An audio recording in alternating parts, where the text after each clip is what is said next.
Peter McGraw, welcome to the show. Thanks for having me. All right, so you are a psychologist, behavioral scientist who has spent some time studying humor.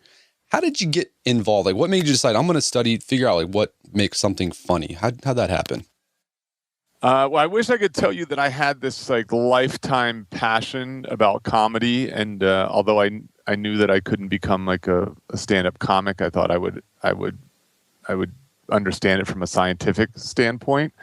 But it's really not that interesting a story. It actually just really comes down to being asked a question in a talk in which I had no answer for. So I was giving a talk at Tulane University. This is now 8 years ago, and presented a funny story about someone engaging in immoral behavior. And the audience laughed, and someone raised their hand and said, "Why are we laughing at that? You just said this is immoral and that people react with anger and outrage at immoral things. And yet we're experiencing positive emotion. Why is that the case?" And at that point, I had been studying emotions for more than 10 years, claimed to be an expert, and couldn't answer that question. And that's set me off on this sort of amazing ride. Studying humor and traveling the world and trying my hand at stand-up comedy, actually. Yeah. Well, we're going to get to that. Your attempt, your stand-up comedy experience. What I was surprised in your book, The Humor Code, is that there's actually some serious scholarship being done about humor. I'm by serious, I mean really serious. Can you talk about some of this research that goes on about humor? Sure. Yeah. It is a little bit of a juxtaposition, right? So to approach such a lighthearted topic in a serious way, and there are serious debates. Actually, this question is an age-old question. It goes back 2,500 years to Plato and Aristotle, and frankly, people a lot smarter than me have been trying to crack the humor code since Greek philosophy. So Freud wrote about it. Hobbes wrote about it. Immanuel Kant wrote about it. Even humorists like Mark Twain and Mel Brooks have written about it. And so it really is a puzzling question. There's a small set of scholars in modern day. They actually have their own professional society, the International Society for Humor Studies. That take this topic very seriously and debate this stuff and review each other's papers and so on. Those people, some of them are behavioral scientists like me. Some of them are linguists and historians and philosophers and so on. It's actually a sort of quite diverse group of people. I'm really an outsider relative to those folks, but they operate just like the physicists and the psychologists and the sociologists who are trying to explain, hard science or soft science puzzles. Yeah, and I guess they're still puzzling with that question or grappling with it. Yeah, I mean, I believe that if they listen to me, they could move on. Yeah, okay, there you go. They just need to read the humor code. They should just read my papers. And obviously, I'm exaggerating.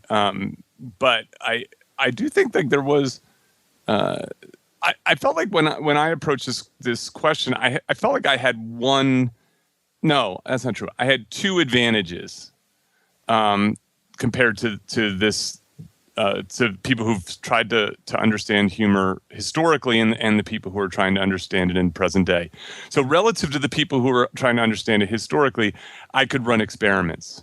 Right, so I even created a behavioral lab called the Humor Research Lab, designed to be able to run experiments. And experiments is what differentiates psychology from philosophy. Right, you're going from doing thought experiments to doing real experiments, and that's a huge advantage because you can actually test your ideas. Mm-hmm. The second advantage that I had was that I was an outsider. That is that no one had ever sat and taught me on day one of graduate school what people believed made things funny.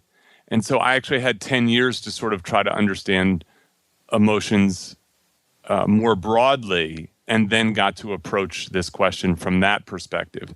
And that has proven to be a really valuable advantage, I believe. So, yeah, so you didn't have to deal with the humor dogma that might exist out there.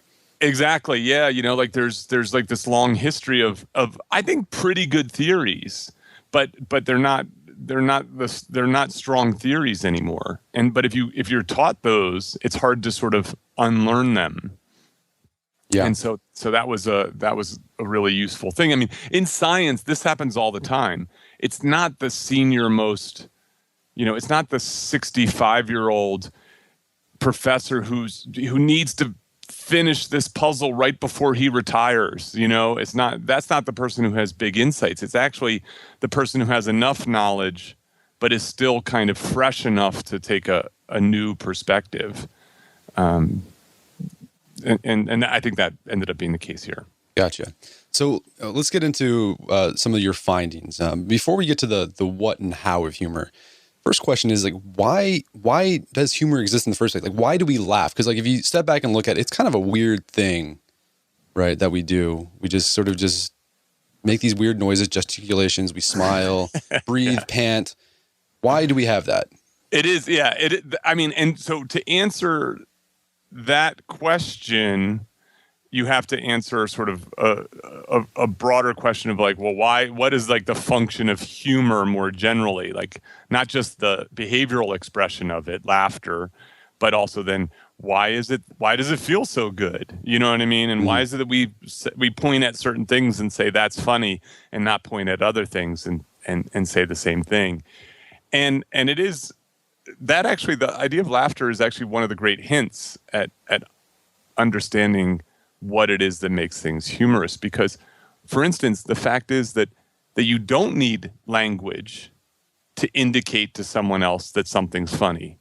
You don't have to be able to say that's funny for someone to know that you're finding something amusing, right? And so not only can you express this cross-culturally, for instance, but babies, for instance, can express this, prior to the development of language. And this is the real mind-blowing stuff, is that other mammals do the same thing, engage in this. So this is a very primitive communication tool, and it's one that we actually share with mammals, most notably non-human primates like monkeys and apes and bonobos and so on. So I'll give you my quick answer to why we laugh. Sure. And it's this. It's that we're signaling to others that a potentially threatening situation is actually safe. We're signaling to others that a situation that seems wrong is actually okay. We're signaling to others that something that seemingly doesn't make sense actually makes sense, or what we call in the humor research lab a benign violation. Gotcha. And so this leads into like what makes something funny, right? Or what makes a joke funny or a situation funny. It's this whole benign violation theory.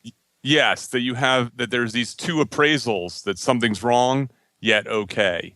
And not only is the theory really good at kind of pointing to the things that are funny, it actually does a nice job of explaining when things are not funny, when there will be no laughter.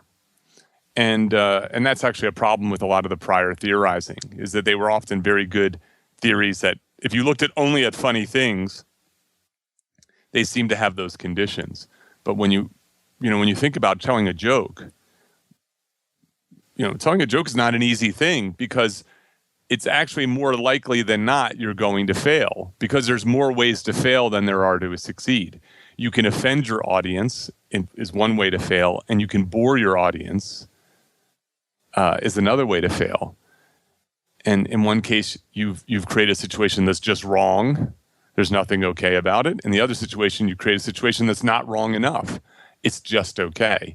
So you're constantly finding this sweet spot as a joke teller or as a consumer of comedy, trying to find the right sitcom or rom-com or the right comedian who's able to find that sweet spot of wrong yet okay for your particular tastes. What's sort of a very brass tacks example of a comedic something that's wrong but not wrong?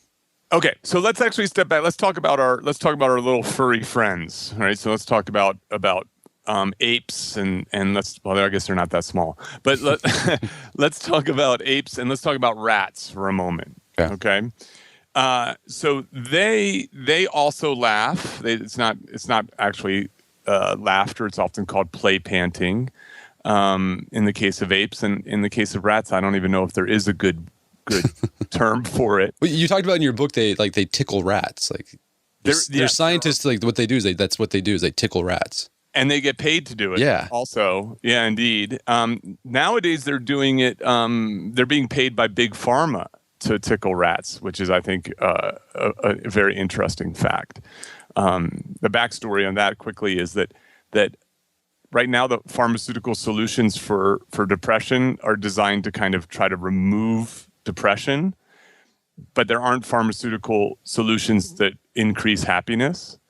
And the goal someday, is to have happy pills. That's Brave New World stuff right there. It's totally Brave New World stuff. But to do that, you need to be able to understand what actually is happiness. And so they use rats to try to look at what makes rats happy, with the goal of trying to mimic that physiological process. And one of the things that makes rats happy is tickling them and jostling them and kind of play fighting with them, sort of flipping them over and kind of rubbing their bellies and stuff like that, which you or I can't do, but the people who the rats know, and trust can do.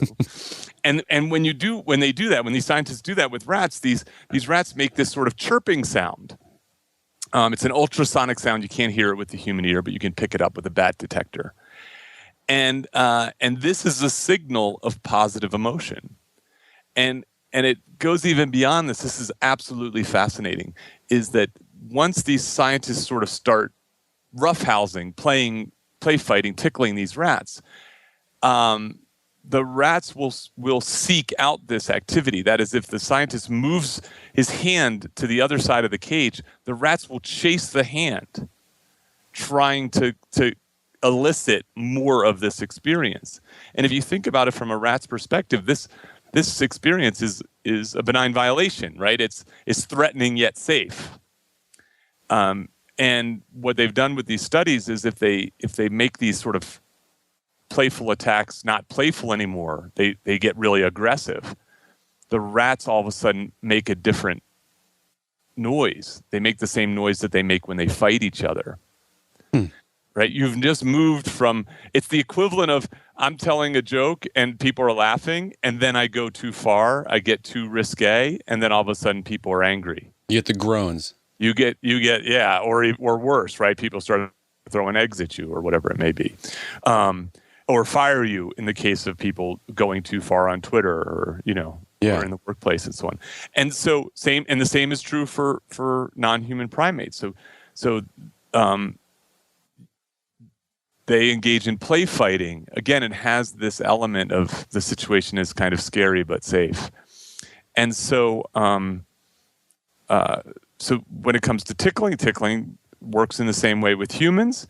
You can't tickle yourself, no violation. And if a creepy guy in a trench coat tried to tickle you, nothing benign, right? It's only when you trust the person and it's done in a particular kind of way that fits that.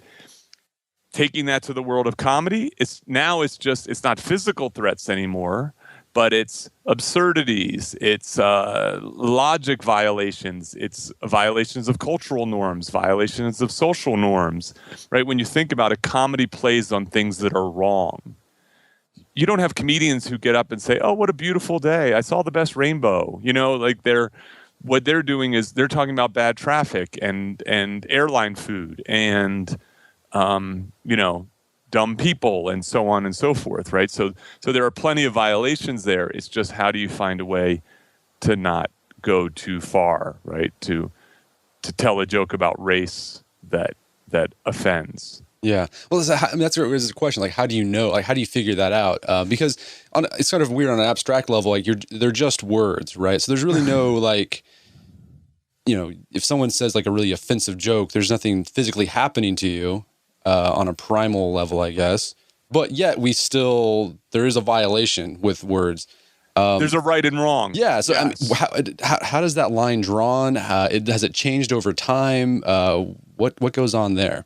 Yeah. So what you're highlighting is what makes my job as a scientist very difficult, and what makes the job of the wannabe funny person very difficult.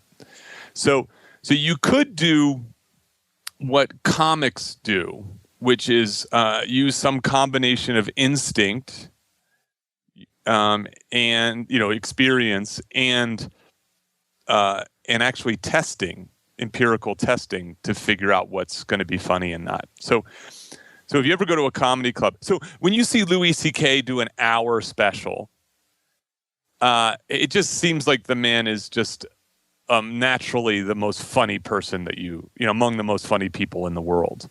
What you don't see is that for the previous 364 days, Louis has been honing that material, trying this joke night in and night out, and tweaking it here and there and seeing what gets bigger or lesser laughs with it, and throwing out material that doesn't work and keeping all the best stuff. So he's a very funny guy to begin with. He's got great instincts. But what he does is he writes hundreds of jokes, and usually only one of 100 make it. And he just has to figure out which are the ones that are going to make it. And he does it through a very rigorous, even in many ways like unromantic testing process, which is going to little clubs and trying these kinds of things out.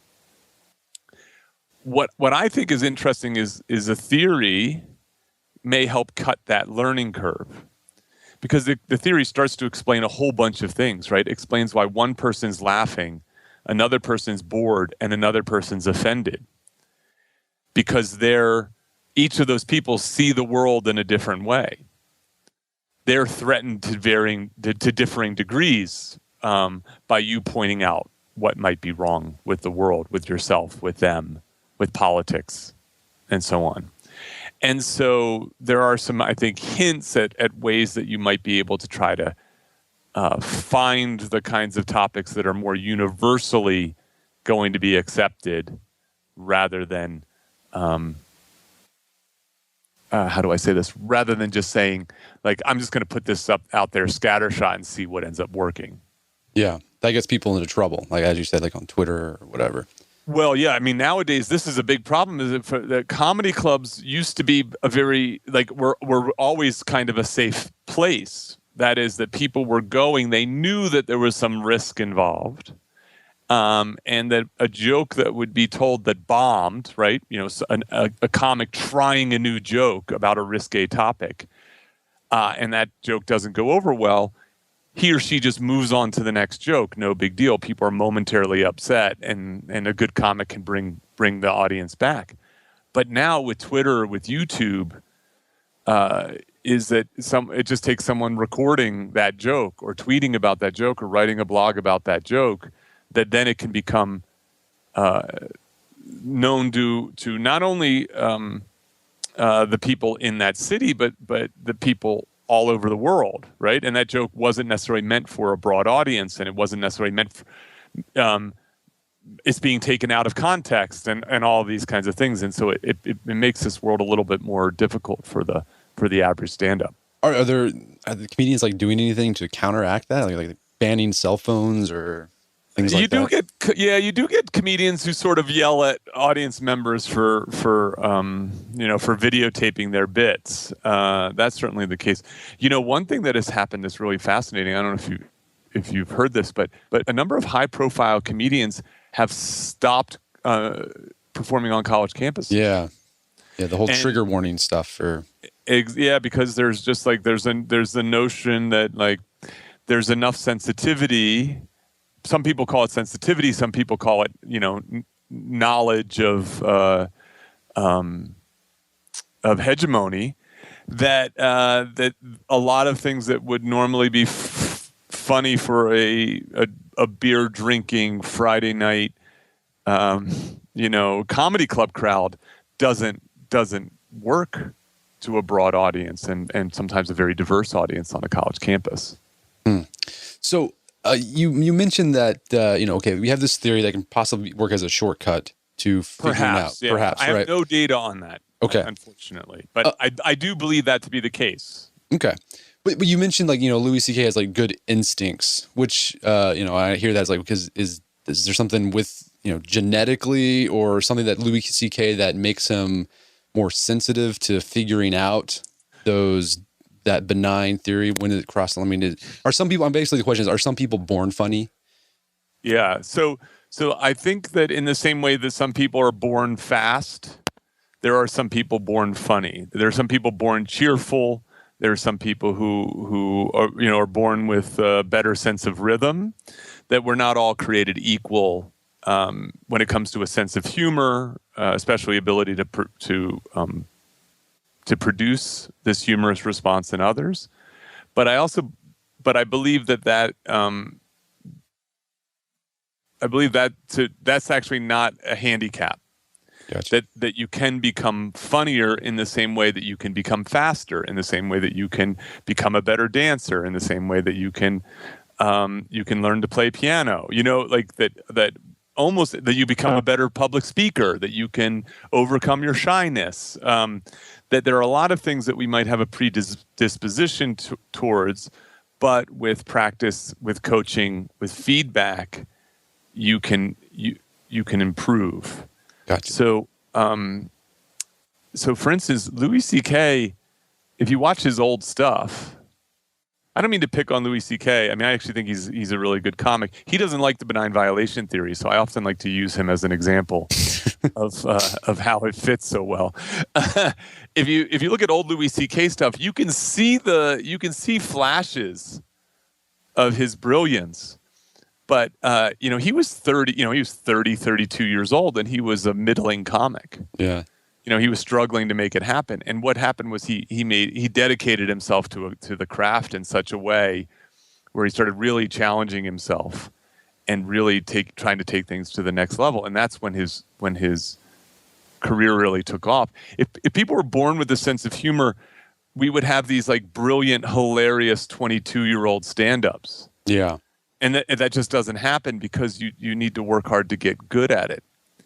Louis has a pedophile joke that I think he almost gave up on it because he knew that it had the bones to be funny, but he couldn't make it work, and until he just kept tweaking it, and then he found the magic phrase.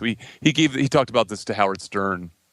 So the joke's about what's the most horrendous crime that someone could commit. It's in his opinion, it's not murder. It's pedophilia. It's to molest a child. And it's so bad that these pedophiles are at risk in prison and so on. And as a consequence, sometimes they kill their victims.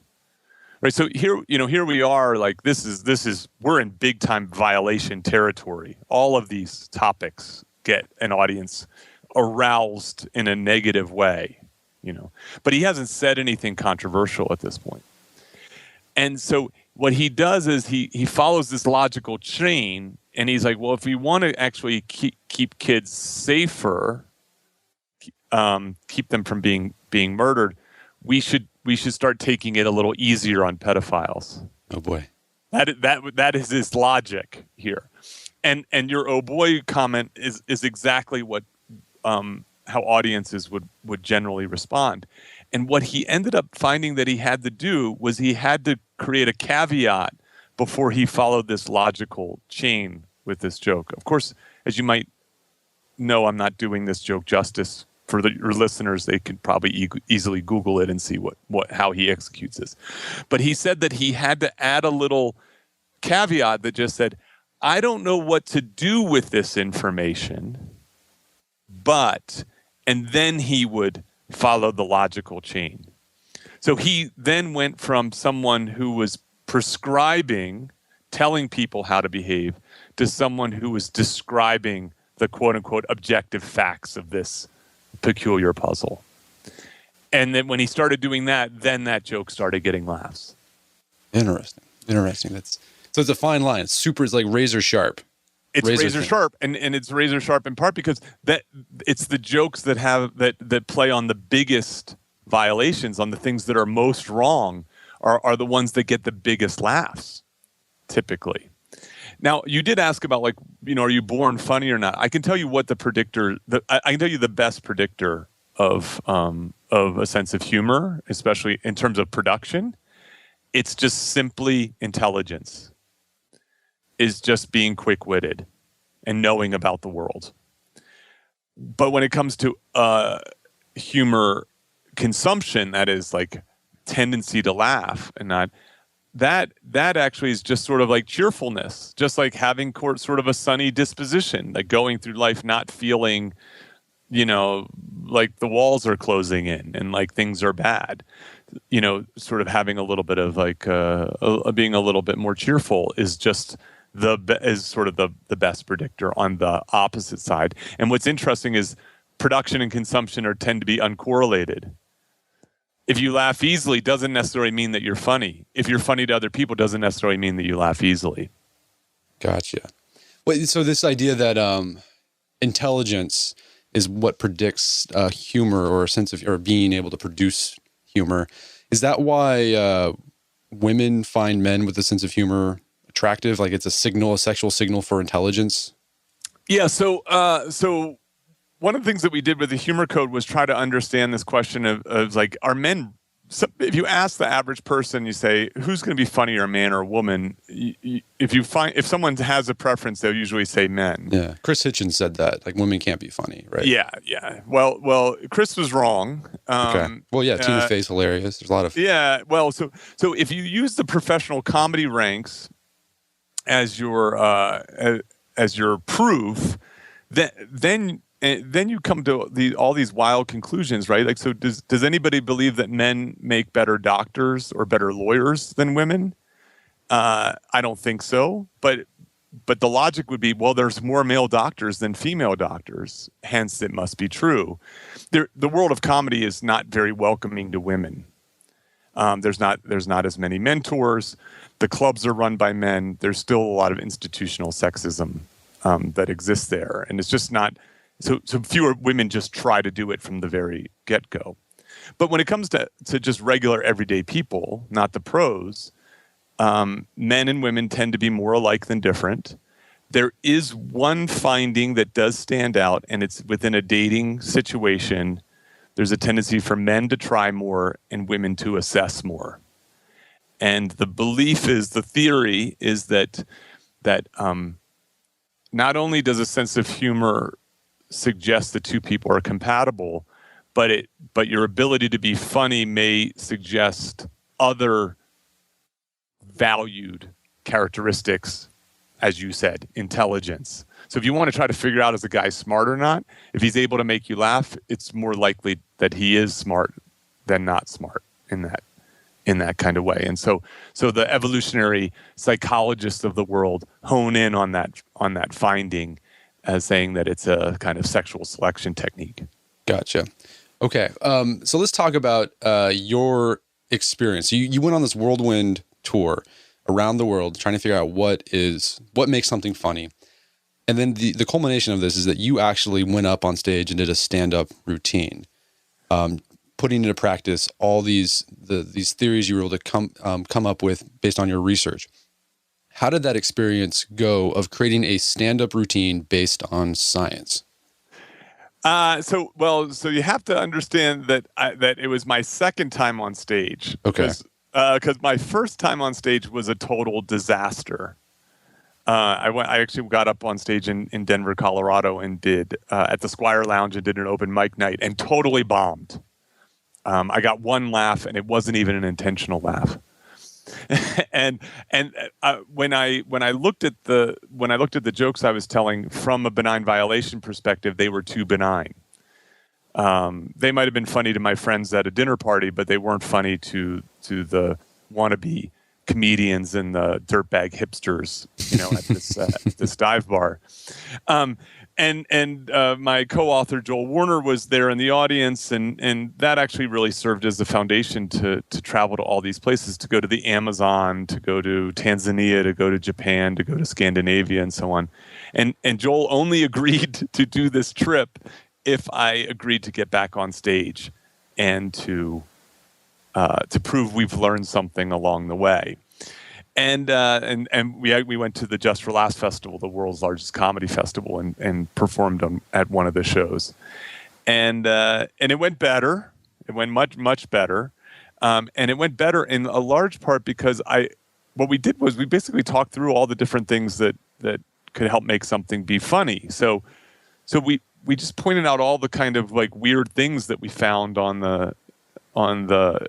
the travels, right? So when I got up on stage, I talked about these travels, and I talked about the peculiarities of the people and the places that we saw, and